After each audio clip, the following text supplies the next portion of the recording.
NTV input editor Donthu రమేష్ని చారీ సుధీర్లను అర్ధరాత్రి మీద పోలీసులు వెళ్ళి తలుపులు బద్దలగొట్టి దొంగల్ని టెర్రరిస్టుల్ని అరెస్ట్ చేసినట్టు జర్నలిస్ట్ని అరెస్ట్ చేయడం నేను తీవ్రంగా ఖండిస్తున్నాను. కమిషనర్ సజ్జనర్ టీంతో సిట్ వేశారట. తప్పని తెలిసిన వెంటనే ఎన్టీవీ యాజమాన్యం క్షమాపణ కూడా చెప్పారట.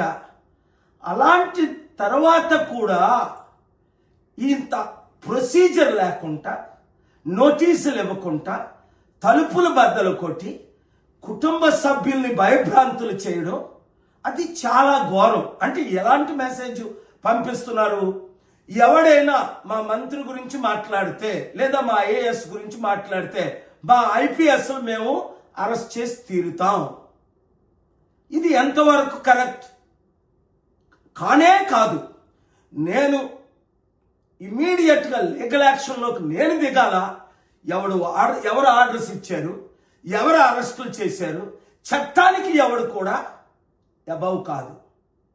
అందరూ చట్టానికి లోబడే ఉండాలి. అది ఐఏ అవ్వచ్చు, ఐపీఎస్ అవ్వచ్చు, మంత్రులు అవ్వచ్చు, ముఖ్యమంత్రి అవ్వచ్చు, ప్రధానమంత్రి అవ్వచ్చు. సాధారణ ప్రజల మీద ఇలాంటి దాడులు చేయడం, మీడియా కథనాల్ని నోరు మీయించడం, ఎప్పుడైనా మాకు విరుద్ధంగా మాట్లాడితే రై పనిష్మెంట్ చేస్తారండు, ఇవన్నీ నాకు బాగా ఎక్స్పీరియన్స్ ఉంది. ఎలాంటి కుట్రలు, ఎలాంటి రాజకీయ నాయకులు చేస్తున్నారు, చేయిస్తున్నారు అన్నది నాకు పూర్తిగా తెలుసు. సహించేది లేదు. వెంటనే ఈ రిపోర్టులను రిలీజ్ చేయాలని డిమాండ్ చేస్తున్నాను. ఈ వీడియో ప్రతి మీడియా ఛానల్ మీరందరూ ఏకం కండి, దీన్ని రిలీజ్ చేయండి.